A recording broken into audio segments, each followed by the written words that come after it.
bonjour. On vient avec des mauvaises nouvelles parce que du côté des Bofa, il y a eu un accident de la circulation entre deux camions d'une même société, la société dénommée SPI. Un accident de la circulation qui a fait 3 morts et plusieurs blessés au niveau du district qu'on appelle Balandougou, une localité située à 40 km de Bofa Centre. Ça, c'est du côté de Bofa. On peut aller encore du côté de Sigiri. Là aussi, une mauvaise nouvelle. 2 morts suite à une foudre. La décharge a fait 2 morts du côté de Sigiri au niveau du fleuve de Dioliba. C'est dans la commune urbaine de Sigiri. Restons toujours dans la savane guinéenne pour dire que l'inspecteur général de l'inspecteur régional des affaires religieuses et en même temps grand imam de Kankan annonce déposer une plainte contre l'érudit de Kankan Elhadj Cheikh Souleymane Sidibé. Pour quel motif? Il accuse l'érudit d'avoir autorisé la diffusion des informations calomnieuses et incitant à la violence entre les musulmans de Kankan sur les ondes de sa radio Nourdine FM. Vous savez, Elhadj Cheikh Souleymane Sidibé, l'érudit de Kankan, a une radio du côté de Kankan. La radio s'appelle Nourdine FM.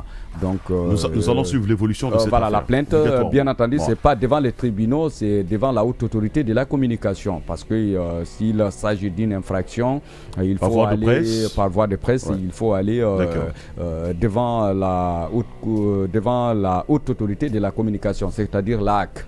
De toute façon, il peut bien s'entendre. C'est l'érudit de Kindia et l'autre est un acteur de Kankan, et l'autre est un acteur, l'inspecteur. Donc il faut que vous compreniez. De toute façon, ça arrive et ça peut se passer. Peut-être interpeller les uns et les autres sur ces questions. Mais nous allons suivre quand même le dénouement de cette affaire. Je me tourne vers vous, Odilon, rapidement pour votre loupe de ce matin. Alors ce matin, je voudrais encore qu'on parle de la situation au Niger. Nous savons un peu comment elle est en train d'évoluer. Et au regard de cette évolution, il y a une forte probabilité que les chefs d'État se retrouvent de la sous-région, se retrouvent ce week-end pour décider éventuellement des mesures à prendre contre les nouveaux putschistes au Niger.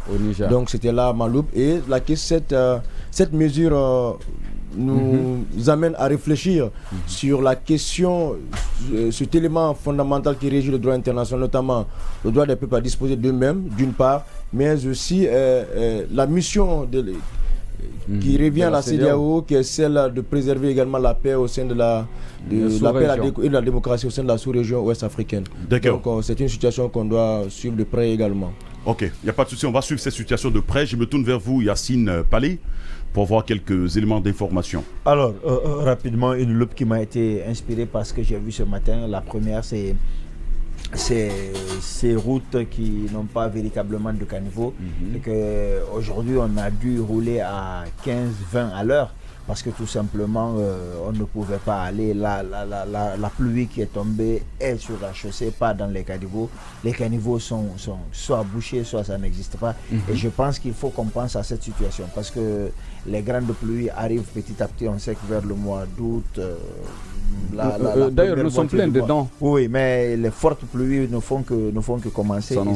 Et ça, c'est que ça va être compliqué. Ça va ralentir les gens pour le boulot. Ça va ralentir les gens pour probablement... Ça peut causer même des accidents.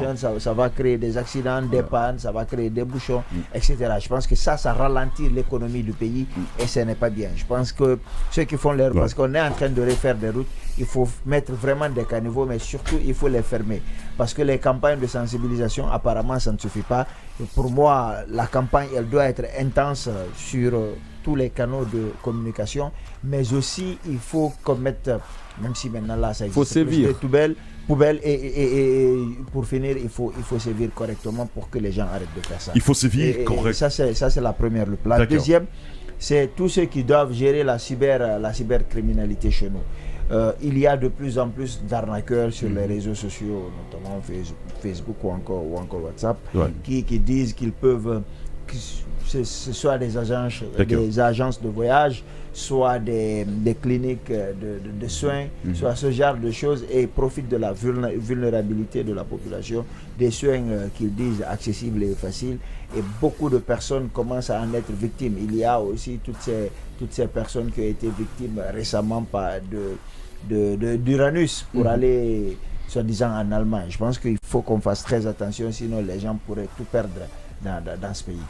Envoyez-nous vos SMS en réagissant à cette émission au 620 59 59 66. Nous sommes preneurs de vos réactions. Nous allons avoir le temps vers la fin de transmettre et bien sûr relayer vos messages que vous allez nous écrire au 620 59 59 66, le numéro qui s'affiche. Je me tourne vers vous, Pierre, pour votre loupe du jour.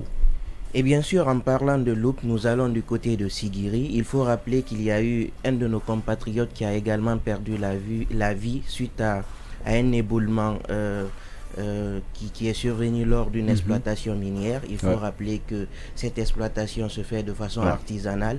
Généralement, lorsqu'on creuse des puits, on n'arrive pas à mettre des soubassements solides. Alors, ce compatriote-là était en bas au fond de ce puits lorsqu'il y a eu cet éboulement-là. Et malheureusement, il a perdu la vie. Il est âgé de 35 ans. Bon, il avait l'âge de 35 ans et il est mort par asphyxie. Et il y a un citoyen burkinabé aussi qui a perdu la vie dans une des cités minières de la SMB du côté de Sigiri. Parce que c'est vraiment récurrent, il faut le rappeler, que cette exploitation de façon artisanale, on ne prend pas toutes les mesures qui sont nécessaires à la matière et généralement ça pose problème. Alors l'autre loupe, nous revenons du côté de Conakry. Il faut rappeler qu'hier il y a eu l'association des magistrats de Guinée qui a eu une assemblée générale ordinaire dans la salle d'audience où se tient actuellement le procès des événements du 28 septembre. Et à l'ordre du jour, ils ont discuté également des règles qui gouvernent la profession et également l'avenir de la justice. Il faut dire que ce sont ce genre d'activités qu'il faut perpétuer. Lorsqu'on connaît aujourd'hui nos magistrats, il faut tout le temps rappeler l'éthique là, rappeler également on a quand même assisté à une suspension d'une quinzaine, 19, 20, je ne sais pas, de magistrats pour faute de manque de cotisation, hein, c'est ça? Non, ça c'est les avocats, c'est près d'une trentaine, c'est sur les avocats. 27. Ah oui, d'accord, c'est vrai. Et Emmanuel est là. Bonjour Emmanuel. Bonjour. Je pensais qu'il n'était pas là. C'est bon, Pierre, d'accord. Bon. Je me tourne vers vous Emmanuel. Oui. Je crois que c'est une partie de votre loupe. Oui, après quelques-unes qu'Alpha a chippé très intelligemment.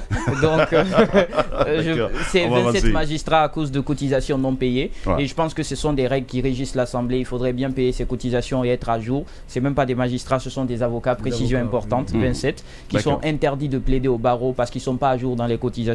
C'est juste une manière de les interpeller pour qu'ils s'acquittent de leurs cotisations. Deuxième loupe rapidement, vu qu'on est pris par le temps, c'est du côté du mondial féminin. On n'en parle pas beaucoup, mais il y a nos nations africaines qui sont en train de briller. Le Nigeria a disposé de l'Australie 3-2 dans un match vraiment tendu et c'est une nation aujourd'hui qui s'impose quand même sur l'échiquier international en termes de football, et ils sont en passe de se qualifier très bientôt. Donc on souhaite bonne chance aux Super Eagles et on espère que les dames pourront bien se défendre et ramener encore le continent plus haut. On espère fortement, comme l'espèrent les Français, que l'équipe française puisse remporter cette coupe. Nous espérons que une équipe africaine puisse aussi remporter cette coupe. C'est notre coup de cœur et on est heureux de vivre ça. Nous parlons dans le débat des polémiques.